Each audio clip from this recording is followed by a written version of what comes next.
Bonjour à tous, je suis Marion, bienvenue dans ce nouvel épisode d'After Set, le podcast de volley de la Ligue Île-de-France. 2 fois par mois, on reçoit un ou plusieurs acteurs du volley pour découvrir leur parcours et leur actualité. Pour nous encourager et nous soutenir, n'hésitez pas à vous abonner, à noter et commenter le podcast et même à le partager. Merci à tous d'être là. Aujourd'hui, c'est Eva Costantin et Mathilde Ayo du TI, toutes les deux arbitres qui sont présentes à mes côtés.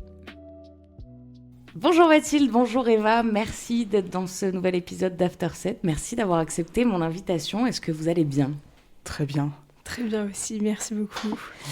Je suis trop contente de vous avoir parce que le but du podcast, c'est de mettre en avant un peu tous les domaines qu'il peut y avoir dans le volley, pas seulement les joueurs ou des entraîneurs. Et l'arbitrage, c'est quand même une énorme part de ce sport. Et je tenais à avoir 2 femmes parce que je sais que c'est un milieu qui est quand même très masculin. Et j'avais envie, du coup, de discuter aussi de cette problématique avec vous. Et l'avantage, c'est que vous êtes aussi 2 arbitres, mais à des niveaux différents, puisque toi, Eva, tu es une jeune arbitre. Exactement. Et Mathilde, tu es une arbitre internationale. Tout à fait, oui. Ça va être intéressant d'avoir un peu vos 2 points de vue, en tout cas, sur ce qu'est l'arbitrage dans le volley. Peut-être on va commencer par une présentation rapide de vous, qui vous êtes, où vous êtes, ce que vous faites. Bah écoute, enchantée, moi c'est Mathilde. Donc, je suis arbitre depuis plus de 20 ans maintenant, un peu plus de 20 ans, 25 ans quasiment. J'ai commencé à arbitrer à 15 ans.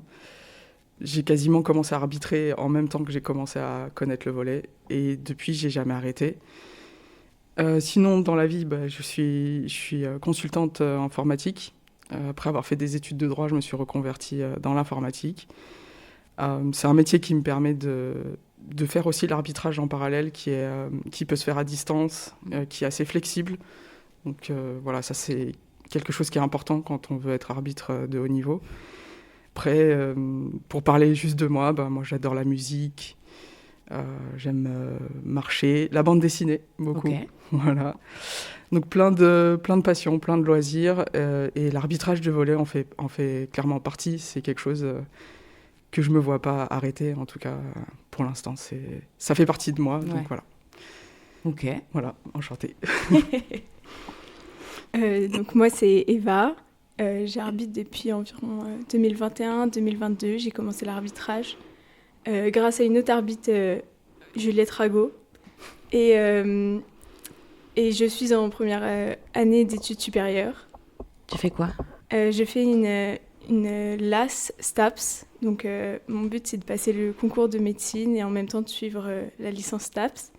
Et ça me permet d'arbitrer quand même les week-ends.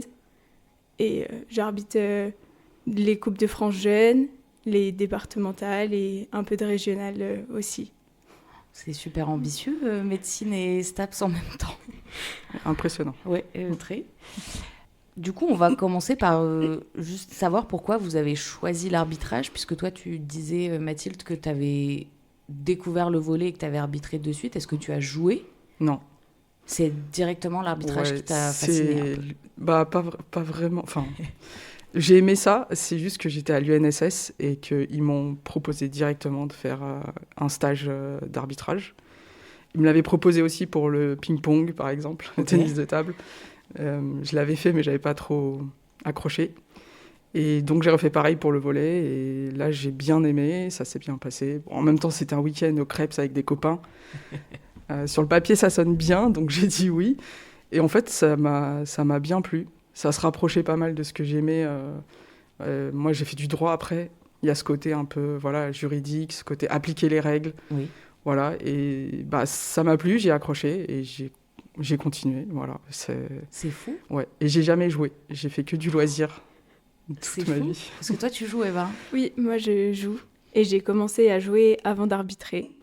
Et donc l'arbitrage, c'est quoi ? Tu parlais de Juliette qui t'avait fait découvrir un peu l'arbitrage. Elle t'a invité à arbitrer sur un match, quelque chose comme ça ? Pendant les stages de volley, elle faisait des petites sessions pour nous montrer l'arbitrage.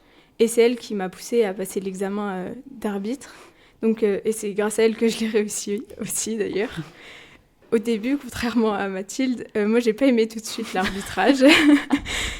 Parce que, être jeune et arbitrer, je trouve ça compliqué. C'est beaucoup de pression, beaucoup de responsabilités. Et j'ai commencé à aimer ça lorsque j'ai commencé à arbitrer les Coupes de France jeunes et surtout à la finale de la Coupe de France M13 il y a 2 ans, je crois. C'est là où ça m'a fait un déclic et que j'ai vraiment commencé à aimer ça.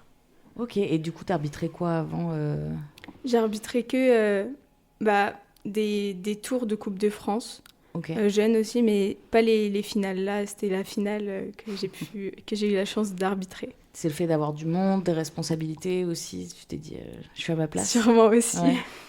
Bah, c'est rigolo parce que c'est du coup 2 points de vue différents et 2 rencontres différentes avec l'arbitrage en fait. Toi, Mathilde, t'as dit que tu te voyais pas arrêter. Non, à part si on me dit qu'on n'a plus besoin de moi et que mes services sont plus souhaités.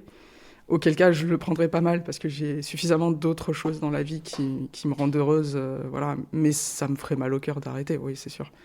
Et est-ce que tu te verrais redescendre à un niveau Non, un peu plus régional Je pense que j'arrêterai le jour où j'atteins soit la limite d'âge, soit si on me dit t'as plus le niveau pour arbitrer au top niveau, bah, je dirais ouais, vous avez sans doute raison, mais dans ce cas-là, j'arrête parce que je pense que c'est un peu dur d'avoir vu ce qui se fait de meilleur et de devoir redescendre après. Et d'autres sports, ça t'a jamais tenté du coup?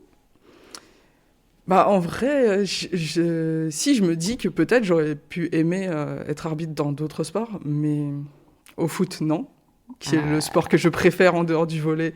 En tout cas, c'est le sport auquel j'aime jouer. Ouais. J'ai joué au volley, au foot, contrairement au volley, un petit peu. Mais en revanche, arbitrer, non, c'est hors de question d'arbitrer du foot. Ça te faisait un peu peur?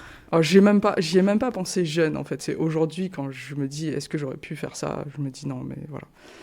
Mais sinon, non, les autres sports, à vrai dire,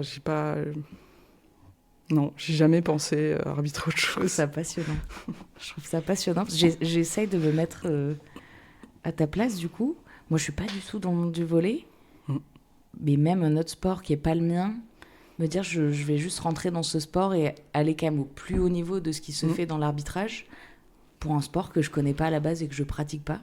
Ouais, mais c'est devenu mon sport quelque part. Bah oui. Même si j'y ai jamais joué de façon, même en régional ou en départemental, j'ai jamais joué. Mine de rien, c'est quand même devenu mon sport. J'adore tout ce qui se rapporte à ce sport-là. Mais oui, je connais pas l'historique de ce sport. Je connais pas les grands joueurs, les grands entraîneurs. Je finis par connaître au fur et à mesure, mais oui, il y a des choses qui ont été dures à apprendre parce que je connais absolument pas. Je connais absolument pas de base. Je connais pas du tout les positions sur le terrain avec. Ouais, c'est super dur, en fait. Je comprends. Il y a 10 ans, je savais même pas encore ce qu'était un réception 4. Enfin, je faisais pas la différence, un central, un pointu. Je savais pas où est-ce qu'ils étaient sur le terrain. Je savais pas forcément les reconnaître du premier coup d'œil, comme le ferait n'importe quel joueur qui a joué. Voilà. Donc, il a fallu l'apprendre d'une autre façon. Bah, de toute façon, c'est devenu ton sport, tu vois C'est tellement de volets que tu dois apprécier et le regarder aussi. Ah oui. Ouais. Je regarde pas autant que des gens qui sont passionnés de volley.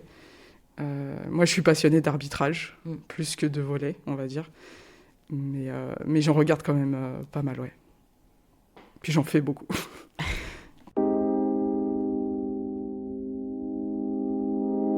Eva, toi, tu as parlé d'un examen à passer, donc j'imagine qu'il y a des formations pour être arbitre, à un peu tous les niveaux d'ailleurs.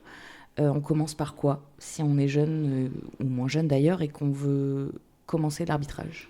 Alors, on suit d'abord une formation qui dure quelques temps, puis on passe un examen théorique d'abord qui se fait sur Internet, et ensuite un examen pratique où on nous encadre et on regarde comment on arbitre.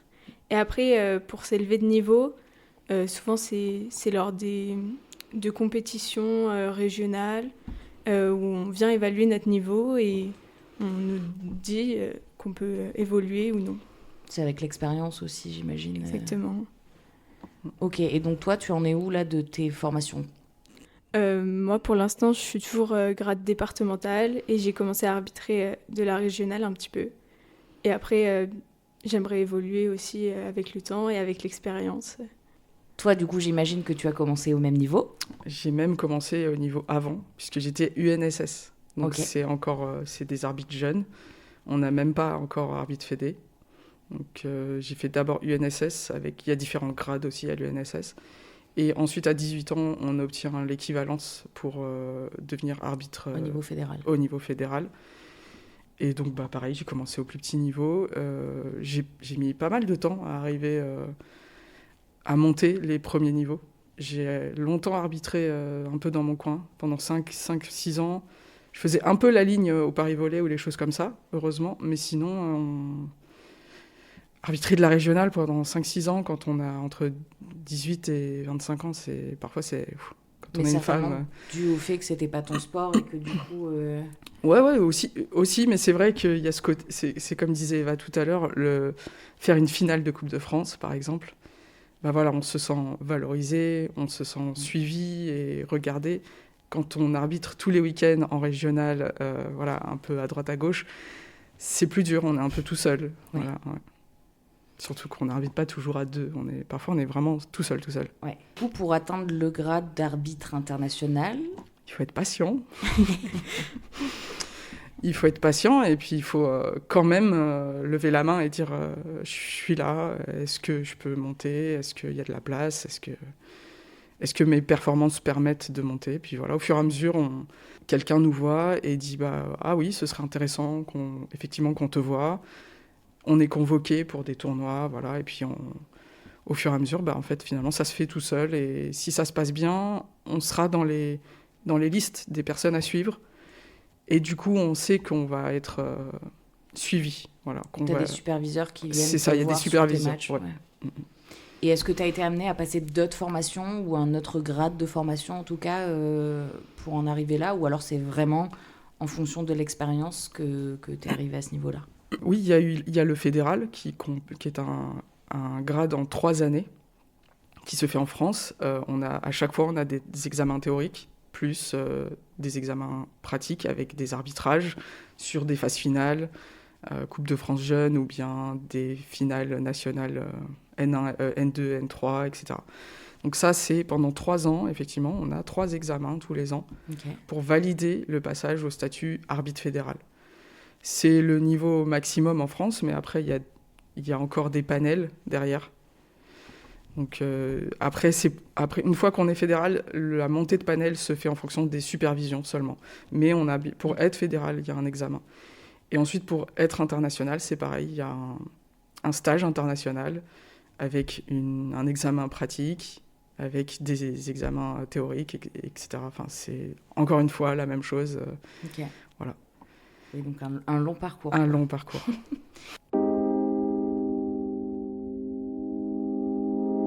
Qu'est-ce qu'il faut pour être un bon arbitre? Ou une bonne arbitre, je préfère. Quelles sont les qualités essentielles? Toi, tu disais quand même que le fait de devoir respecter les règles en venant du droit, c'est ça qui t'avait permis d'accrocher. Je dirais que c'est ce côté de vouloir être utile en aidant à la prise de décision.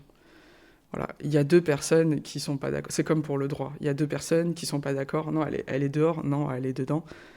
Voilà, moi, ce que j'ai vu, c'est ça. J'ai peut-être pas la vérité tout le temps, mais voilà, ma décision, c'est celle-là. Et pour aider à la décision, c'est ce côté... Moi, c'est ce que j'aime, en tout cas, dans l'arbitrage, c'est de dire, OK, je prends des responsabilités et je décide pour vous, parce que vous ne pouvez pas décider entre vous. Vous êtes forcément adversaire. Impliqué. C'est pas possible, impliqué, voilà, émotionnellement. Pas très objectif. Pas objectif. Oui. Donc voilà. Après, qu'est-ce qu'il faut ? C'est plus difficile. Il y a tout un tas de choses qui font des bons arbitres. Et il y a des arbitres qui sont très différents et qui sont bons alors qu'ils sont très différents. Il faut quand même un petit peu de doute, mais il faut aussi de la confiance. Il faut être un bon manager, savoir gérer des équipes, prendre sur soi, mais il faut de la patience, mais de la sévérité. C'est un mix de choses assez hétéroclite et qui vient finalement au fur et à mesure de nos expériences d'arbitrage. Oui. Ça nous enrichit énormément. On n'a pas forcément toutes ces qualités quand on commence, on les travaille. On les travaille. Moi, je suis d'accord avec Mathilde. Il faut savoir être juste, impartial. Il faut avoir aussi un peu la tête sur les épaules sur des matchs qui sont importants ou compliqués. Il faut prendre sur soi. Il y a des moments où on sait ce qu'on fait, on est sûr, et il y a des moments où on est moins sûr, mais on est des humains aussi, on peut se tromper. Et c'est vrai que j'étais très introvertie avant, très sensible, donc à la moindre chose qu'on pouvait me dire, je pouvais me mettre à pleurer et refaire le match des fois dans ma tête toute la nuit. Et justement, grâce à l'arbitrage aussi, ça m'a permis d'évoluer sur ça et de prendre sur moi, de me dire que c'était pas la fin du monde. Aussi, des fois, je sais que j'ai raison. Certains joueurs, des fois, ne connaissent même pas les règles du volley et ils viennent quand même à se plaindre. Donc, il faut relativiser et savoir ce qu'on fait et pourquoi on est là. Donc toi, tu penses que ça t'a même aidé de ton côté perso, quoi. Ah oui. Ouais. Ouais, c'est évident, ouais. Ouais, c'est assez pareil. Alors, j'étais pas forcément introvertie, mais assez nerveuse. C'est-à-dire que quand on venait contester, j'avais tendance à voilà, renvoyer les gens dans leur corde et de façon un peu véhémente. Et au bout du compte, on se rend compte que c'est pas contre nous forcément qu'ils en ont. Il y a un espèce de stress sur le terrain. Ils sont dans l'adrénaline du moment. Et voilà, effectivement, ils réclament quelque chose, mais généralement, après le match, la plupart, ils sont tout à fait gentils, agréables. Et voilà, ils reviennent pas sur des faits de match. Parfois, oui, dans l'énervement d'après-match, ils peuvent nous dire on a perdu à cause de tel point, tel point. Parfois, ça peut être un peu vrai parce qu'il y a des moments qui sont clés et si on fait une erreur à ce moment-là, ça peut un peu jouer sur l'issue du match. Mais il faut, exactement comme dit Eva, il faut relativiser. De toute façon, on est humain, on fait des erreurs, au même titre que les joueurs qui vont faire des erreurs aussi. Donc, effectivement, on fait des erreurs. Parfois, ça peut jouer sur l'issue du match. Mais au même titre qu'un ballon dehors, une attaque dehors, voilà, c'est surtout sur ça qu'il faut relativiser. C'est que oui, j'ai fait une erreur, pas de souci, mais voilà, il y a eu plein d'autres erreurs dans le match qui ont été tout aussi impactantes sur le résultat du match. Donc effectivement, on est des humains et on essaye de prendre sur nous. Et est-ce que le fait d'être une femme, ça peut désavantager un petit peu ? Moi, je pense que ça joue un petit peu du côté des joueurs et des coachs qui vont parfois s'énerver peut-être plus facilement ou être plus agressifs, alors qu'ils ne le feraient pas potentiellement avec un arbitre homme. En tout cas, c'est ce que je pense. Après, je ne sais pas si être une femme arbitre, ça crée un gros désavantage. On peut avoir des réactions qui sont un peu différentes. Mais parfois dans le bon sens d'ailleurs. Il y a des joueurs ou des entraîneurs qui sont plus sympas avec nous qu'avec des hommes, avec des arbitres hommes. L'impression que j'ai eue, surtout au début de ma carrière, pendant 10-15 années, c'est qu'effectivement c'était plus dur de faire respecter mes décisions parce que j'étais une femme. Et que si j'avais été un homme, ça aurait peut-être été un peu plus facile. On m'aurait prise plus au sérieux et plus tôt. Oui, moins questionner. Voilà, moins questionner mes décisions. Ouais. Mais en dehors de ça, je pense que dans le volley, maintenant, c'est moins impactant. Même si, oui, il y a encore quelques regards quand on arrive, qu'on est jeune, qu'on est une femme. On sent dans le regard, on se pose un peu la question, qu'est-ce que ça va donner ? Mais je pense que ça, les jeunes hommes l'ont aussi. Les arbitres, les nouveaux arbitres qui montent en LNV, par exemple, que ce soit des hommes ou des femmes, ils ont la même chose, ils subissent la même chose quand ils sont nouveaux. Donc je suis pas sûr que le fait d'être une femme rende les choses plus difficiles. Mais bon, ça a tendance à s'améliorer en tout cas, j'ai l'impression. Et au bout d'un moment, ça s'efface complètement. Quand ils nous connaissent, il n'y a plus du tout ce côté-là. Oui, toi, avec ton expérience, c'est plus quelque chose que tu vas vivre aujourd'hui. C'est peut-être plus le cas encore pour Eva. Pour Eva, en départemental, en régional. Bon, en plus, je veux dire, tu es une femme et tu es jeune, donc... Ça joue aussi, oui. Ça joue. Après, il faut bien commencer quelque part. C'est sûr. Comment vous pouvez expliquer aussi qu'il y a quand même peu de femmes, parce que je vais vous prendre l'exemple. Quand j'ai eu la volonté de faire cet épisode, je voulais absolument 2 femmes dans l'arbitrage. De manière générale, dans le podcast, j'essaye d'avoir au maximum des femmes, d'alterner, parce que c'est facile sinon de faire une saison entière avec que des invités masculins. Donc je cherche vraiment à avoir des femmes et je voulais vraiment 2 femmes pour cet épisode. Et j'avais cette volonté d'avoir une jeune arbitre. J'ai pensé très rapidement à toi parce que tu étais jeune arbitre pour une des délégations au Volleyade. On avait quand même 6 délégations cette année, donc 6 jeunes arbitres. Tu étais la seule fille sur les 6. Et puis ensuite, quand je suis passée à chercher des arbitres internationaux en Ile-de-France, qui est quand même en Ile-de-France le plus gros vivier aussi de licenciés, et ben la liste était très courte. Oui, déjà, je crois que je suis la dernière arbitre internationale française.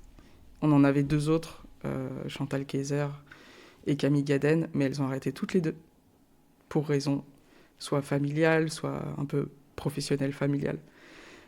Ouais, je pense que c'est très dur pour les femmes de garder vraiment l'investissement sur l'arbitrage, ou même, ça peut être aussi sur le fait de jouer à un niveau assez raisonnable, ça peut être de la régionale, de la nationale.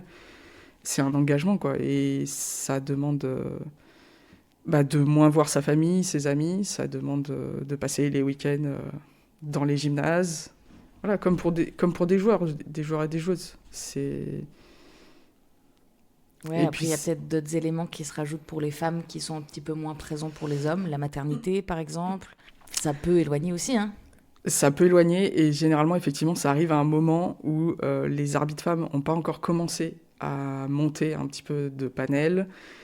Et du coup, comme elles n'ont pas encore commencé à monter de panel et qu'elles commencent à fonder une famille, effectivement, elles se disent « ça ne sert à rien de continuer l'arbitrage ». Moi, j'ai eu une fille, mais assez tard. J'étais déjà arbitrée LNV quand je suis tombée enceinte. Donc, j'ai fait une pause d'1 an et j'ai pu reprendre. Mais c'est vrai que ça a un côté un peu décourageant. On se dit, bon, voilà, je vais devoir faire une pause. Après, il faut que je revienne et qu'on me revoie à nouveau pour pouvoir évoluer. Là, il se trouve que moi, j'ai fait ça au bon moment, quelque part. J'ai fait ça alors que j'étais déjà arrivée au plus haut niveau. Ouais. Et d'ailleurs, j'ai passé mon stage international juste avant d'annoncer que j'étais enceinte. En fait, à la fin de mon stage international, on m'a dit « tu l'as validé ». J'ai dit « c'est super, je suis enceinte ». Voilà. Je prends une pause. Je n'arbitrerai pas pour l'instant. Donc j'ai fait une année sabbatique. Ils m'ont laissé faire une année sabbatique. Heureusement, il y a les instances aussi au niveau CEV ont beaucoup pris en compte ça aussi dans les dernières années. C'est pas réprimandé de faire une pause d'un congé maternel. Heureusement. Ouais, voilà, mais ça, en tout cas, je me suis sentie tout de suite, la personne responsable de l'arbitrage CEV m'a dit aucun souci, prends le temps qu'il faut et on te rappelle quand tu es disponible. Mais c'est vrai que malheureusement, moi, je peux pas tellement dire parce que je suis restée très longtemps, jusqu'à 36 ans, sans enfant, soit célibataire, soit en concubinage, mais pas vraiment rien qui faisait que j'avais des contraintes dans ma vie. Donc ça m'a aidée à monter dans l'arbitrage. Mais c'est vrai que je pense que pour les personnes qui construisent une famille plus tôt ou prennent des engagements ailleurs plus tôt, ça peut être difficile. Ouais. Puis pour l'âge d'Eva aussi, les études supérieures. Les études, oui. Quand on est jeune, on a aussi parfois envie d'aller voir ce qui se passe ailleurs dans le monde, de s'expatrier un petit peu, de voyager. C'est des choses qui peuvent un petit peu... Parce que c'est effectivement un gros engagement, c'est tous les week-ends, quoi. Oui, je pense que ça joue beaucoup aussi. C'est quand même un investissement de devoir arbitrer chaque week-end. Et puis, de manière générale, il y a de moins en moins d'arbitres aussi. On a du mal à trouver des arbitres, que ce soit hommes ou femmes, et encore moins des femmes. Toi, quand tu arbitres un match le week-end ? 1 à 2 matchs par week-end. Ah oui, donc oui, il faut être dispo.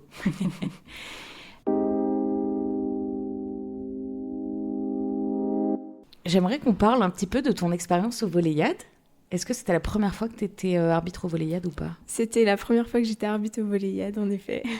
Est-ce que tu sais comment tu as été choisie et pourquoi toi ?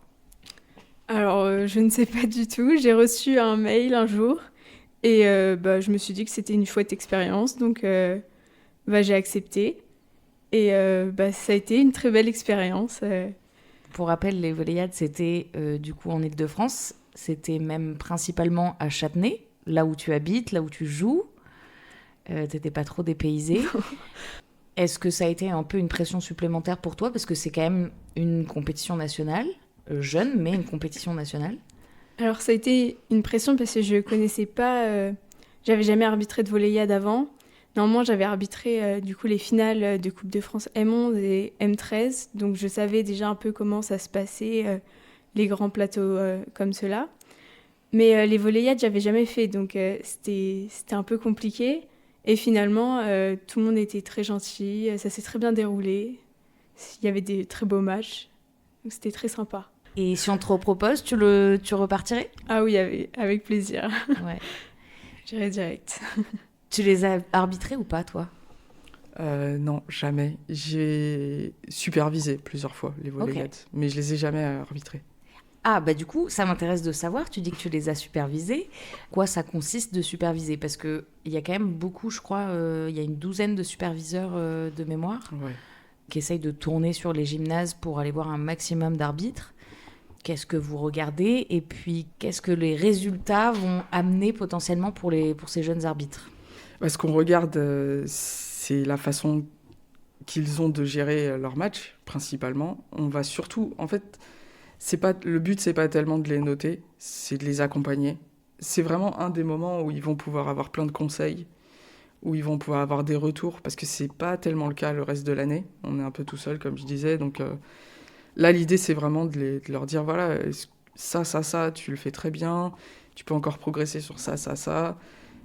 Voilà, moi, c'est ça que j'avais beaucoup aimé sur les supervisions des volleyades, c'est que c'est des jeunes arbitres qui sont avides d'apprendre, en fait, de progresser. Donc, on regarde tout, mais il s'agit surtout de les aider à grandir sur les postes d'arbitre. Ce qu'on en retire à la fin, c'est des arbitres qui potentiellement vont devenir des jeunes arbitres qui vont pouvoir monter, qui sont prometteurs, qu'on a envie de revoir plus tard et qui vont être désignés en régional, etc. Voilà, un peu comme Eva, quoi. C'est ça aussi qui permet justement d'évoluer, de comprendre ce qu'on fait de bien et de continuer, mais aussi les erreurs, etc. On est beaucoup accompagnés et c'est vrai que c'est vraiment gratifiant. Est-ce qu'il y a des différences d'arbitrage entre, du coup, ce niveau-là de compétition nationale jeune et l'international? À part le niveau, évidemment, hein, je ne parle pas de différence sur le jeu, mais sur l'arbitrage. Alors, non, la seule différence, c'est qu'on est un peu plus pédagogue avec des jeunes joueurs aussi. Voilà, c'est qu'on va prendre un peu plus le temps aussi de leur dire « Attention, là, vous allez faire une faute. Vous êtes mal placé, ou alors vous faites... Mais sinon, non, c'est exactement pareil. Et je pense En fait, un match, que ce soit un match de volleyade M13 ou un match international, je crois on stresse autant et on arbitre de la même façon, quoi, en fait. C'est ça qui est impressionnant, c'est que... Même si, évidemment, il y a le stress de nouvelles compétitions qu'on ne connaît pas encore, en dehors de ça, c'est pareil, quoi. C'est un match de volley, c'est un match de volley. On essaye toujours de rendre le match aussi facile et aussi d'aider à ce que le match se passe bien. Et toi, sur ces compétitions, qu'est-ce qui t'a plu le plus? Sur les volleyades? Non, dans toutes tes expériences, dans toutes tes compétitions où tu as pu arbitrer, où est-ce que tu t'es dit, là c'est un peu le top du top, je me régale, quoi? Évidemment, un peu sur les compétitions internationales. J'ai fait un match à la Loubet en Italie, c'est incroyable. On sent que c'est une terre de volley, quoi. C'est un pays de volley et ça se sent, on est vraiment super bien accueillis. Mais non, sinon, en France, honnêtement, c'est vrai que sur ce genre de plateau, les finales de Coupe de France, les volleyades, toutes les phases finales en fait, des compétitions françaises... c'est vraiment hyper satisfaisant parce qu'on partage des moments avec les arbitres, avec les superviseurs, et même parfois avec les joueurs. Il y a une espèce de communion de tous les acteurs du volley, quoi, dans ces moments-là. Et ça, je pense que c'est vraiment important dans la carrière d'un arbitre. Je pense qu'un arbitre qui participe pas du tout à ces compétitions-là, malheureusement, il n'aura pas du tout la même envie de continuer qu'un arbitre qui est appelé à faire ces compétitions-là. Et est-ce que vous avez des joueurs ou des équipes des fois qui vous voient, qui disent « Yes, trop bien, c'est Mathilde qui arbitre » ou « Yes, c'est Eva ». Ne se prononce pas. Oui, un peu, mais j'ai aussi l'inverse. Oh, oui. Ouais. Je vais pas le dire, mais on le sait. Oh mince! Ah mince, c'est Mathilde. Ah. Non, mais globalement, j'ai pas de problème particulier. Oui, évidemment. Bon, après, je pense que tout le monde a un peu ses préférences. Et puis, il y a peut-être des arbitres qui sont réputés pour être sympas pour certains et pas et un peu intransigeants pour d'autres. On peut pas plaire à tout le monde. Voilà. Oui. On peut pas plaire à tout le monde. Globalement, je suis quand même contente. Tout se passe bien. Évidemment, il peut y avoir des tensions avec certains joueurs sur certains matchs et parfois, du coup, ça rejaillit un peu sur un club, mais généralement, ça ne dure pas très longtemps. Oui, la rancune n'est pas tenace. Non, la rancune n'est pas tenace. Ça va. Toi, ça t'est déjà arrivé? Oui, surtout chez les jeunes, souvent, ils aiment bien retrouver des arbitres qu'ils ont déjà vus. Puis, à force d'arbitrer, on est souvent amené à revoir les joueurs ou les mêmes équipes. Donc, il y en a qui sont contents, il y en a qui sont moins contents.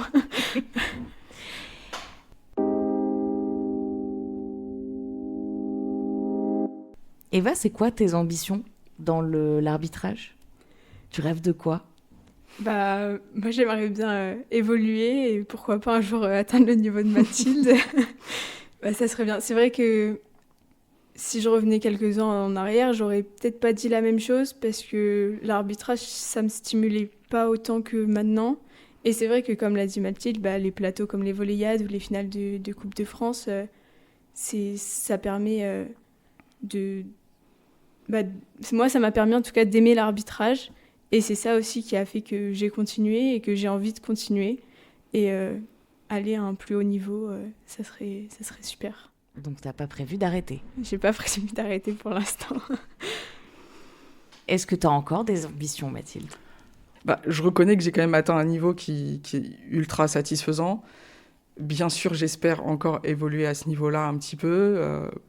Le plus que je pourrai, et je prendrai tout ce qui vient, je le prendrai. Voilà, je sais que ça sera peut-être pas rapide, j'irai peut-être pas au plus haut niveau international. Je sais pas si je ferai de la FIVB. Je resterai peut-être en CEV, mais honnêtement, on prend quand même beaucoup de plaisir même à ce niveau-là. Donc moi, je prendrai ce qui vient. J'espère juste qu'on me donnera... Ouais, effectivement, j'aimerais bien qu'on me donne une chance de peut-être monter un peu, voir des compétitions internationales européennes notamment. Voilà. Faire une Coupe d'Europe un jour, ce serait déjà très bien. Puis après, advienne que pourra. Est-ce que finalement, toi, en plus de cette ambition d'aller au niveau encore supérieur, c'est peut-être aussi de vivre des expériences? Tu parlais de l'arbitrage en Italie. Ouais, ça c'est... C'est peut-être plutôt voyager aussi qui va te faire vibrer. Voyager, c'est pas tellement ça qui me motive le plus, c'est surtout les rencontres qu'on fait quand on va arbitrer. J'ai fait quelques tournois aussi, soit c'est des petits plateaux pour les qualificatifs des tournois jeunes européens, soit ça peut être des grands plateaux de 2 semaines aussi, des grandes compétitions de 2 semaines aussi, où c'est des tournois qualificatifs ou des Coupes d'Europe, tout simplement, de jeunes. Et là, on est avec des arbitres pendant 3-4 jours, ou bien même parfois 2 semaines, et c'est incroyable. On vient de partout en Europe, et on passe 2 semaines ensemble, c'est ça qui est vraiment génial. En plus de découvrir un pays, un peu ses coutumes, voilà, ça c'est intéressant, mais on n'a pas toujours le temps de s'y consacrer. On n'est pas là, on n'est pas en vacances, malheureusement. C'est agréable tout de même, évidemment, de voir des nouveaux pays, mais c'est surtout les échanges qu'on a avec les autres arbitres, voilà, ces moments passés avec une nouvelle équipe, des arbitres, des superviseurs, et ça, c'est vraiment, ouais, c'est très satisfaisant. Mais au même titre que, voilà, de la Coupe de France jeune en France, c'est pareil. C'est des compétitions, des moments qui nous font avoir envie de continuer et qui nous font grandir. Voilà. Est-ce que tu as des conseils à donner à Eva? De tenir bon, hein. Parce que c'est super cool hein, quand on peut monter et que ça se passe bien, c'est trop cool. N'hésite pas à trouver quelqu'un sur qui aussi tu peux t'appuyer, parce que moi je sais que j'ai eu des moments difficiles. J'ai pensé 1 ou 2 fois, j'ai pensé à arrêter. Hein, et voilà, heureusement, il y a des personnes au bout du fil qui m'ont dit ça va aller, t'inquiète pas. Donc, mais oui, voilà, trouve-toi des gens qui te soutiennent, et n'hésite pas, on est une grande famille dans l'arbitrage en Île-de-France. Mais ouais, tiens bon. Merci. Franchement.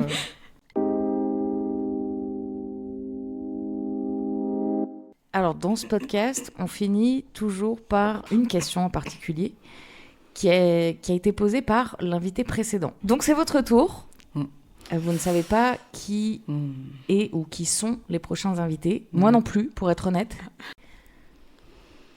Peut-être un mot pour qualifier le volley, ce qu'il représente pour lui. Quelque chose comme ça. C'est une très bonne question. Magnifique. En un mot, comment décrirais-tu le volley ou ce qu'il représente pour toi? C'est super. Parfait, c'est incroyable. Eh ben, merci à toutes les deux. C'était trop chouette. Merci à toi. Merci j'ai appris beaucoup. J'espère que du coup les gens qui nous ont écoutés aussi auront apprécié. Peut-être que ça va créer des vocations. On croise les doigts, on en a besoin. On en a besoin, oui. Merci à toutes les deux. Merci beaucoup. C'était un plaisir. C'était un plaisir, ouais. À bientôt. Au revoir. Au revoir. Merci d'avoir écouté cet épisode d'After 7. On espère que cette discussion vous a plu et que vous avez passé un bon moment avec nous. N'hésitez pas à suivre la Ligue sur les réseaux sociaux pour ne rien manquer de l'actualité du volley francilien et à donner votre avis sur le podcast. Vos retours nous aident vraiment à nous améliorer. Et si vous avez des idées d'invités que vous aimeriez entendre dans les prochains épisodes, dites-le nous en commentaire ou en message privé. À très vite pour un nouvel épisode d'After 7.